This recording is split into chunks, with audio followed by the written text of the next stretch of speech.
sa madilim na kalye ng Central Visayas bago pa man sumikat at kinatakutan ang mga pangalang Franz Saballones, Kerwin Espinosa, Ruben Secretaria at Jaguar Diaz. May isang alamat ang nauna sa kanila. Siya ay si Crisostomo Liaguno o mas kilala sa bansag na Tata Negro. Hindi siya ordinaryong iligalista. Walang bakas ng kahit na anong bawal na substansya sa kanyang katawan. Hindi naninigarilyo at bihirang uminom. Ang kanyang bisyo, sabong at babae. At sa huli, ang mga babae ay tila parang maamong tupa na nahuhumaling sa kanya dahil sa kanyang karisma at pagpapatawa. Sa pag-usbong ng kanyang pangalan sa Kabisayaan ay itinuturing siyang isa sa pinakamalaking isda doon. Ang kanyang pagkatao at kung ano siya sa kanyang paglaki ay hinubog sa kung saan siya nanggaling. At ito ay ang magulo at mahirap na pamumuhay na kinamulatan niya. Mula sa pagpadyak ng bisikleta para makatulong sa pamilya, natuto siyang kumita sa maling paraan, isang sekreto sa kanyang mga magulang. Dito niya nakasalamuha at naging kaibigan ang iba't ibang uri ng mga taong namumuhay sa ilegalidad. Sa mundong ito kung saan nangingibabaw ang paggawa ng masama, ay natuto siyang maging kauri ng mga taong nabubuhay dito. Naging kabisado na din ito ang batas ng lansangan. Sa ibang bansa, nakita ni Tata Negro ang ibang mundo nung isinama siya ng kanyang kapatid sa ibang bansa. Ngunit kalaunan ay nagpasya itong bumalik sa Cebu para ipagpatuloy ang naudlot nitong pag-aaral. Doon niya muling nakita ang mga dating kasamahan sa lansangan at ang pagbabalik na ito ang nagbukas ng pinto sa mundo ng iligal na gawain. Sa kanyang pag-angay ay naging matulungin siya sa mga nangangailangan. Sa katunayan ay tinagurian siyang Robin Hood, mas nauna kay alias Jaguar. Dahil dito, unti-unti niya nakuha ang suporta ng kanyang komunidad. Ang kanyang teritoryo ay lumawak, ang kanyang impluensya ay lumago at ang kanyang pangalan ay naging tanyag. Ngunit ang pag-angat na ito ay may katumbas na presyo. Nakipagbanggaan siya kay Joel Nodalo alias Tunggol, isang kilalang kriminal din noong panahon niya. Ang madugong labanan sa pagitan ng dalawang iligalista ay nagsimula. Ang mga bala ay lumipad at ang pangalan ni Tata Negro ay mas lalong naging tanyag. Halina't ating balikan kung gaano kabrutal ang binansagang Tata Negro sa ating komprehensibong dokumentaryo sa pagpapatuloy ng ating istorya.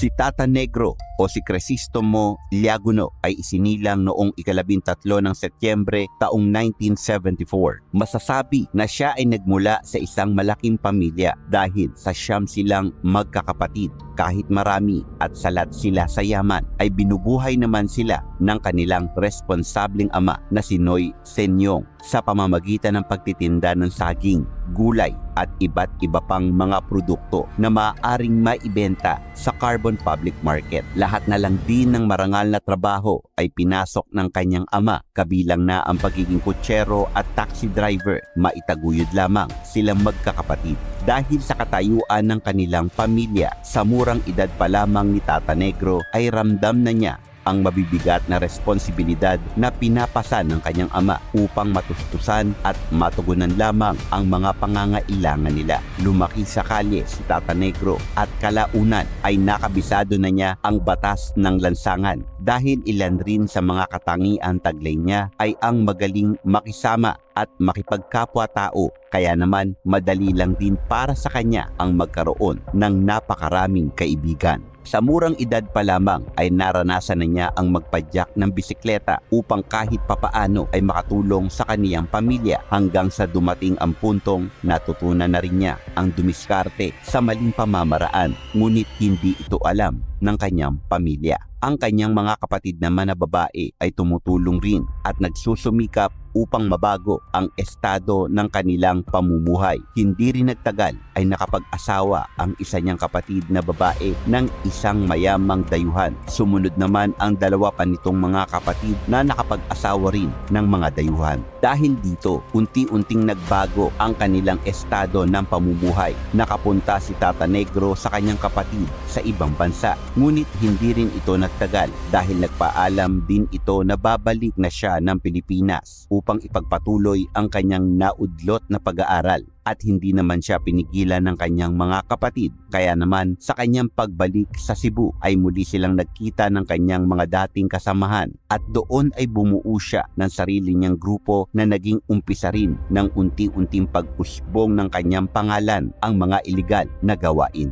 Likas sa kanyang pagkatao ang pagiging matulungin sa mga nangangailangan. Dahil dito, tinagurian siyang Robin Hood ng kanilang lugar. Dahil sa katangian niyang ito, unti-unti niyang nakuha ang buong suporta ng mga taong naninirahan sa kanilang lugar. Kasabay rin ito ay ang unti-unting pagbabago ng estado ng kanyang pamumuhay. Maliban sa palaki ng palaki na ang kanyang kinikita galing sa pagiging iligalista, palawak ng palawak na rin ang kanyang nasasakupan na baluarte katulad ng Pasig, Ermita, A. Lopez at ang kahabaan ng E. Rodriguez Extension. Simula ng paglawak ng kanyang teritoryo ay ang unti-unting pagkakaroon ng solidong suporta mula sa mga tao. Dahil isa siya sa mga aktibong sumusuporta at palaging sponsor sa mga paliga sa basketball o anumang okasyon sa lugar na nagbibigay aliw sa mga tao. Di nagtagal ay nakabangga niya ang isa pang iligalista na dating may hawak sa lugar na si Joel Nodalo o alias Tunggol.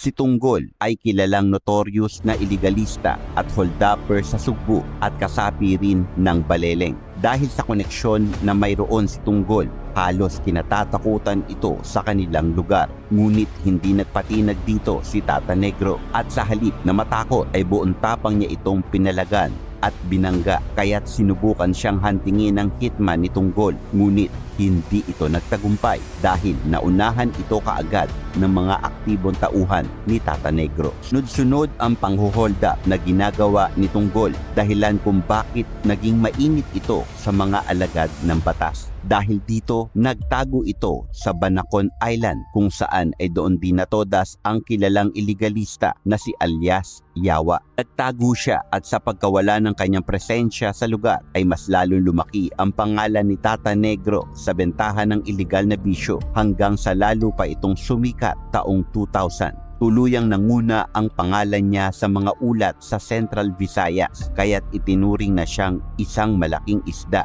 Sa kabila ng kanyang mga iligal na gawain, walang matibay na ebidensyang magdidiin sa kanya hanggang sa ilang mga tulak ang nahuli at positibong itinuro na siya ang pinagkukunan ng kanilang mga iligal na paninda. Dahil sa pagkakaturong ito, lumakas ang warrant of arrest laban kay Tata Negro. Rason kung bakit dinakip ito noong taon 2004 at napiit sa Cebu City. At sa loob ng piitan, hindi naging mahirap ang buhay ni Tata Negro dahil magaling siyang makipagkapwa-tao. Hindi rin nagtagal ay naging mayor siya sa loob ng selda. Sa kabilang banda, 5 sa kasong kinaharap ni Tata Negro at 3 sa mga iyon ay non-bailable o hindi na pwedeng magbayad ng piyansa, kaya naman nagtagal siya sa loob ng kulungan. Taong 2008, tuluyan siyang nakalaya dahil sa pagka-dismiss ng kanyang kaso na sinasabing kulang sa ebidensya upang madiin siya. Sa kanyang paglaya, naging aktibo siyang muli sa pag-sponsor ng sports event sa mga kabataan,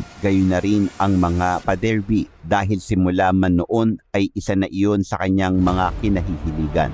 Bukod dito, ginugol rin ni Tata Negro ang kanyang oras para makabawi sa kanyang pamilya, lalo na sa kanyang mga anak. Naglaylo muna ito pansamantala sa iligal na gawain. Noong eleksyon, taon 2010, pinasok niya ang politika at tumakbo sa pagkakonsehal ng lungsod ng Cebu bilang independyente. Dahil sa kanyang pagtakbo, inulan siya ng batikos ng kanyang mga kritiko at kalaban sa politika. Isa siya sa pinakakontrobersyal na kandidato. Ngunit sa kabila ng mga batikos sa kanyang nakuha ay deadma lamang ito sa kanyang mga bashers. at matyagang nangangampanya sa iba't ibang barangay sa Sugbo. Sa kabila ng pagkakaroon ng hindi magandang rating sa mga survey, mas lalo pa siyang ginanahang mangampanya, ngunit dilingid sa kanyang kaalaman. Ang desisyon pala niyang tumakbo sa politika ang maglalagay sa kanya sa kapahamakan. Ika-4 ng Mayo taong 2010, araw ng Martes, bandang 3:00 ng hapon, bumulagta si Tata Negro nang ito ay pinaputukan ng 6 na beses sa labas ng gym ng Barangay Lorega, San Miguel habang nakikipagkamay ito sa mga botante. Sapul sa leeg at kilikili si Tata Negro, ngunit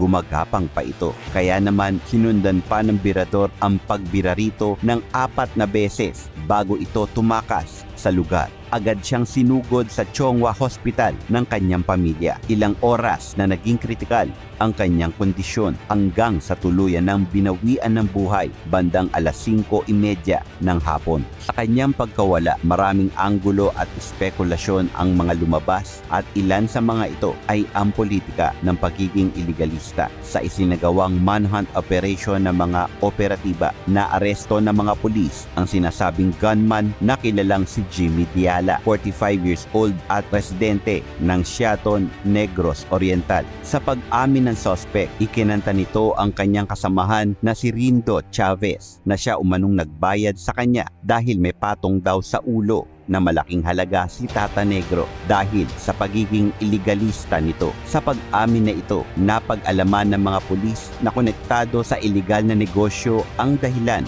ng pagkatodas ni Tata Negro. Ayon pa sa teorya ng pulisya, ipinaligpit umano si Tata Negro ng kalaban niya sa negosyo o dili naman kaya ay ng big boss na nagsusuklay sa kanya sa pangambang kakanta ito ng wala sa tono. Kaya dumating ang araw ng babaliktad na ito. Sa pagkawala ni Tata Negro, hindi naman natigil ang mga galamay niya at nagpatuloy pa rin ang mga ito sa mga iligal na gawain at patuloy na gumagawa ng ingay sa Central Visayas ang pangalan ni Franz Saballones, Jaguar Diaz, Kerwin Espinosa at Ruben Secretaria. Ilang taon matapos mawala ni Tata Negro, nahuli naman ang kanyang kapatid na babae na si Maria Victoria Liaguno dahil sa pagbebenta ng iligal na bato, habang higit na malala naman ang sinapit ng isa pa niyang kapatid na si Kari o alias Tangkag dahil sa ito ay tinodas at sinunog sa loob mismo ng kanilang bahay. Sa istorya ni Tata Negro, pinatunayan na walang magandang maidudulot ang pagiging iligalista. Sa una ay iaangat nito ang estado ng iyong buhay, ngunit ikaw rin ang huhukay ng sarili mong libingan pagkatapos kang